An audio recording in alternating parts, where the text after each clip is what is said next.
ये एक केस जो गुजरपुरा लाहौर वाला वाकया हुआ है, इस पर मुलजिम अभी तक नहीं पकड़ा जा रहा और 3-4 उस पर रेड हुई हैं, वो बिल्कुल करीब से निकल जाता है।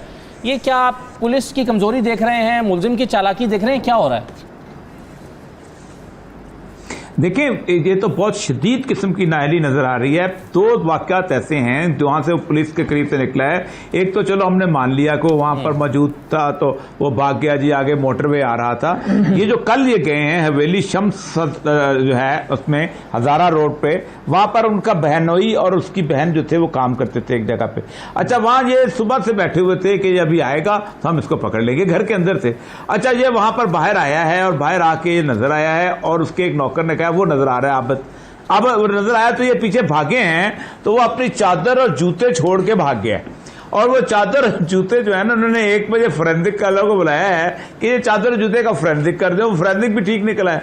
अब मसला मुझे ये बताइए कि एक तो ये, अच्छा दूसरा वो जब वहां गए हैं उस जगह पे तो पहले रेड के ऊपर तो वो उन्होंने पूछा है कि हमने जाके यहाँ एक टावर लगाना है, हमें बताएं आबद का घर कहाँ है। अब ये पुलिस कर रही है, कमाल की बात देखें। अब उन्होंने वो जिस वक्त ये पूछ रहे थे तो आबद बीच में से गुजर के अपने घर गुजरा।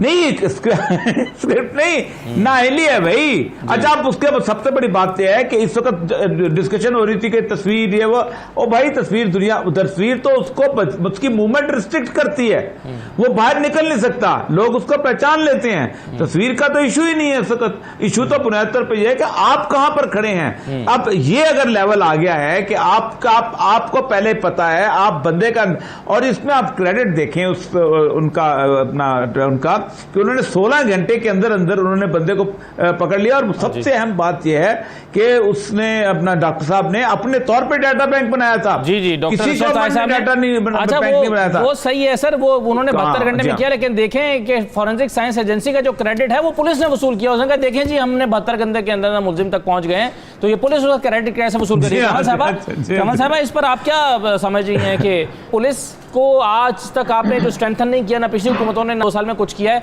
ये उसके असरात नजर आ रहे हैं शायद?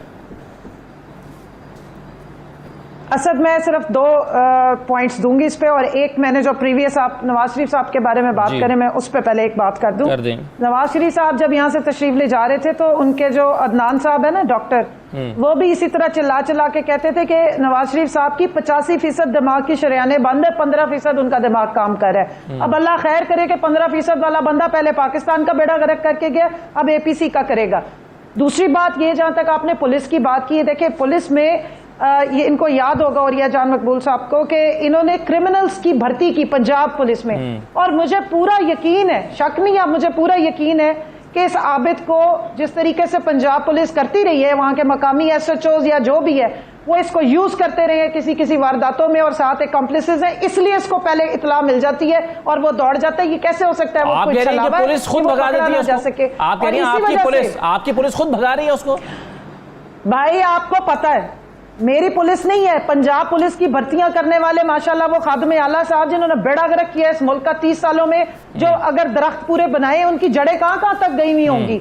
इसकी क्लिनजिंग करनी पड़ती है। इतने मुजरिमान बीच में अगर आपने भर्ती किए, मुजरिम से आप क्या उम्मीद लगाएंगे? इसका तो पंजाब हुकूमत से भी मौक़िफ़ लेना पड़ेगा कमल साहिबा कि क्या वाकई आपकी वफाकी हुकूमत को ये शक है या एक एमएनए को शक है कि पुलिस जो है खुद उसको सपोर्ट कर रही है? मैंने एक हुकूमत का नुमाइंदा जी और एक सिटीजन, सही, अगर तो ये बीच में से ही उसको इतला मिल रही है तो वो भाग रहा है। ऐसे नहीं हो सकता है। आप या तो लोगों को, ऑपोजिशन के लोगों को साथ में ला लेते हैं, उनका ज़मीर जगा देते हैं, या फिर आप जो है वो हुकूमत की बात नहीं ऑपोजिशन की बात नहीं मानते और काउंटिंग दोबारा नहीं करते। जो शिकवा है ऑपोजिशन को, आज भी शिकवा होता रहा है, ये क्यों करते हैं आप?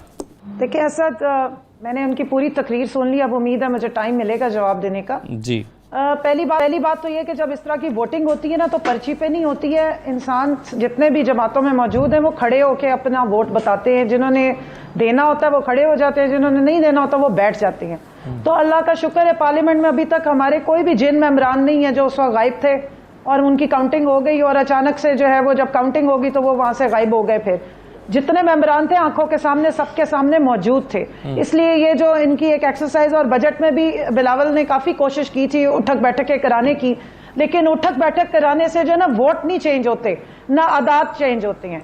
और मैं समझती हूँ कि बहुत सारे जो मुहिब्बे वतन पाकिस्तानी अपोजिशन सीटों पे बैठे हैं उनका ज़मीर जाग गया है कि ये फैमिली लिमिटेड जमहूरियत से वो जान छुड़ाना चाहते हैं।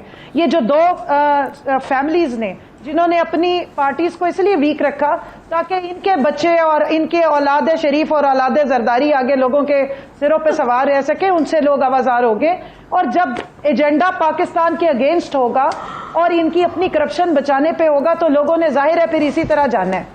जहां तक फैटफ की मैं थोड़ा सा एक्सप्लेन भी कर दूं, 2010 में ये आमला ड्राफ्ट हुआ था, आज तक क्यों नहीं इसको इन्होंने अप्रूव कराया? और फैटफ की इन्होंने सिग्नेटरी है पाकिस्तान बहुत सारे और ममालिक की तरह, और खुद मैंडेटरी हम साइन करके आए हुए कि हम यहाँ पे टेरर फाइनेंसिंग नहीं होने देंगे और यहाँ मनी लॉन्ड्रिंग नहीं होगी।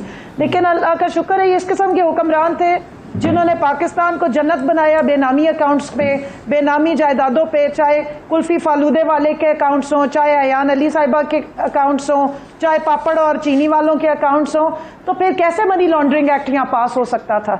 अल्लाह का शुक्र है कि अब हो गया पास, तो अब आपको अंदाजा हो ही रहा है कि कितनी एग्नी का शिकार है हमारी अपोजिशन। अब एपीसी चालू हो जाएगी।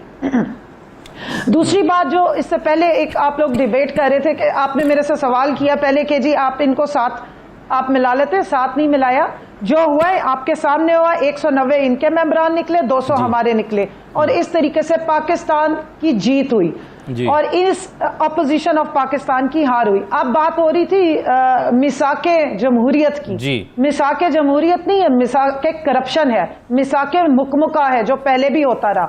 और एक बात का तो इन्होंने आज इकरार कर दिया शैला साहिबा ने कि केसेस इन दोनों ने एक दूसरे पे खुद बनाए थे, करप्शन के केसेस। मैं याद कराती चलूं, चौधरी निसार साहब ने 2015 में एक बहुत जबरदस्त किस्म की प्रेस कॉन्फ्रेंस की थी और ये थब्बा फाइलों का रख के उन्होंने खुर्शीद शाह साहब के चट्टे खट्टे खोले थे। आज खुर्शीद शाह साहब अगर अंदर हैं तो चौधरी निसार साहब और PMLN की मेहरबानी है। इसी तरीके से इन्होंने की कॉन्फ्रेंसेस जिसमें वो मौलवी, एक सेकेंड, मौलवी नवाज शरीफ, चौधरी निसार साहब ने एक और भी प्रेस कॉन्फ्रेंस की थी जिसमें उन्होंने बताया था कि मशकूक किस्म की ट्रांजैक्शंस हुई हैं, जाली अकाउंट्स पाए गए हैं, इस पे इन्वेस्टिगेशन होगी। उसके बाद वो फिर दबा दी गई थी। वो फिर अब तो बहुत सारे जाली अकाउंट पापड़ से आगे चली गई है बात, जिस अकाउंट से फालूदे पापड़ से आगे चली गई है, इटालियन डिशेज आ गई है, बुलाएंगे इंशाल्लाह। और सिंध की कारकर्दगी पे एपीसी बुलाएंगे। वहां पर 12 सालों से नाअहलों की, करप्टों की, बदकुमाशों की जमात मुसल्लत है जिनको निकालना बहुत जरूरी है। सही है। चलें एक और चीज, 1400 अरब रुपया खा गए हैं। अच्छा शाह साहब का कमेंट ले लें, फिर मैं एक और इशू पर जरा थोड़ी सी बात करना चाहता हूँ। पंजाब के वजीर आला का प्रोटोकॉल नहीं खटक रहा। एपीसी के हवाले से बात हो रही है। मेरे पास इंफॉर्मेशन ये है, टॉक शो में मेरे पास इंफॉर्मेशन ये है कि मैं आराम से हूँ, आप अपना बीपी चेक करें, बिल भी पास हो गया, बिल बिला रहे हैं। अच्छा एक मिनट, मेरी बात जरा सुन लें जी। मैंने तो किसी के उसमें नहीं। जी शाह साहब, मियां नवाज शरीफ साहब 2-3 दिन से हसन नवाज साहब के दफ्तर में जाकर मीटिंग्स कर रहे हैं, जिसमें वहाँ जो लीडरशिप मौजूद है मुस्लिम लीग नून की वो शरीक होती है। और आज इत्तला ये है कि पाकिस्तान से भी कोई साहब वहाँ पहुँचे हैं, शायद वो सहाफ़ती बैकग्राउंड हो उनका या सियासी बैकग्राउंड हो।